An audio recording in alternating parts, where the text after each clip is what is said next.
Assalamualaikum warahmatullahi wabarakatuh. Perkenalkan, nama saya Bia Bagas Tufari dengan NPM 20170511081.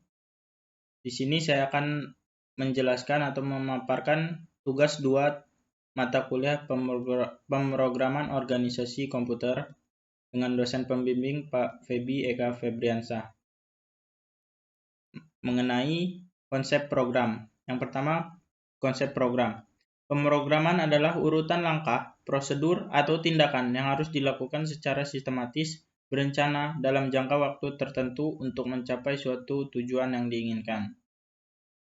Kemudian ada eksekusi program. Yang pertama ada preprosesor.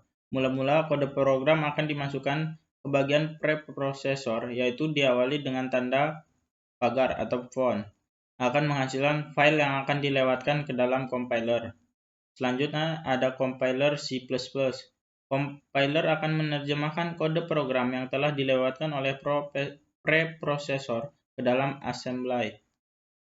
Kemudian ada assembler. Assembler menerima keluaran dari compiler C++ dan akan membuat sebuah kode objek. Jika dalam kode program kita tidak menggunakan fungsi-fungsi yang terdapat pada library lain, maka kode objek ini akan dieksekusi menjadi file exe. Yang selanjutnya ada link editor. Bagian ini dikerjakan jika program yang kita buat menggunakan fungsi-fungsi luar yang disimpan dalam suatu library lain. Link editor akan mengimplementasikan kode objek library yang ada untuk menjadikan sebuah file exe. Selanjutnya ada kerangka program C++. Adapun kerangka lengkapnya dari program yang ditulis dalam C++ adalah sebagai berikut. Yang pertama ada include iostream, kemudian ada pendeklarasian fungsi yaitu tipe data nama fungsi 1 berisi parameter 1, parameter 2, kemudian ada tipe data nama fungsi 2 berisi parameter 2 dan parameter 2, parameter 1 dan parameter 2. Kemudian ada fungsi utama yaitu integer main. Statement yang akan dilakukan, kemudian ada return 0.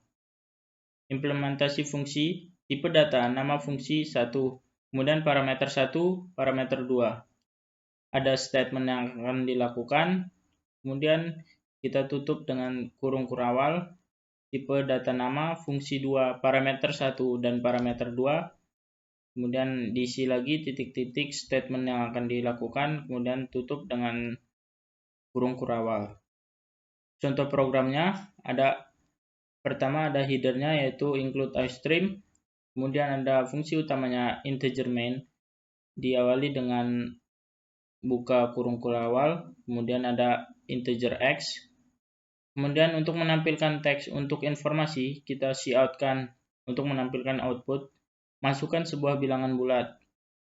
Kemudian ada membaca nilai dari keyboard dan menyimpannya ke dalam variabel x.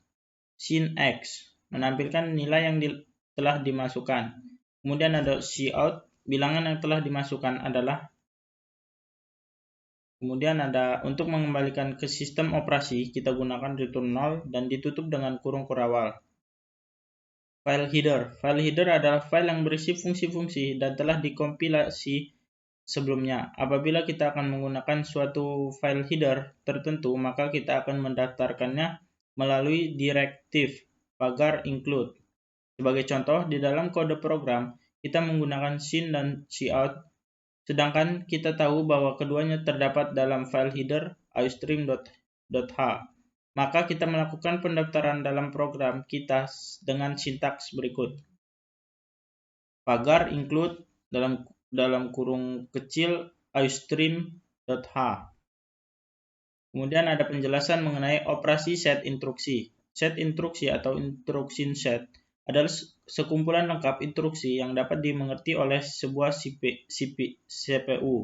Set instruksi sering juga disebut sebagai bahasa mesin atau mesin code, karena aslinya juga berbentuk biner, kemudian dimengerti sebagai bahasa assembly untuk konsumsi manusia atau programmer. Biasanya digunakan representasi yang lebih mudah dimengerti oleh manusia. Jenis-jenis operasi set instruksi yang pertama, data processing atau pengolahan data. Instruksi-instruksi aritmatika dan logika Instruksi aritmatika memiliki kemampuan untuk mengolah data numerik, sedangkan instruksi logika beroperasi pada bit-bit word sebagai bit bukan sebagai bilangan. Operasi-operasi tersebut dilakukan terutama untuk data di register CPU. Kemudian ada yang kedua, ada data storage atau penyimpanan data. Instruksi-instruksi memori. Instruksi-instruksi memori diperlukan untuk memindahkan data yang terdapat di dalam memori dan register.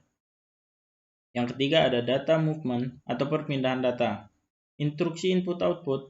Instruksi input-output diperlukan untuk memindahkan program dan data ke dalam memori dan mengembalikan hasil komputasi kepada pengguna. Yang keempat ada kontrol atau instruksi pemeriksaan dan pencabangan. Instruksi-instruksi kontrol digunakan untuk memeriksa nilai data, status komputansi, dan mencabangkan ke set instruksi lainnya. Dan itulah pemaparan saya tentang tugas 2 tentang konsep program. Apabila ada kekurangan, saya mohon maaf. Saya akhiri. Wassalamualaikum warahmatullahi wabarakatuh.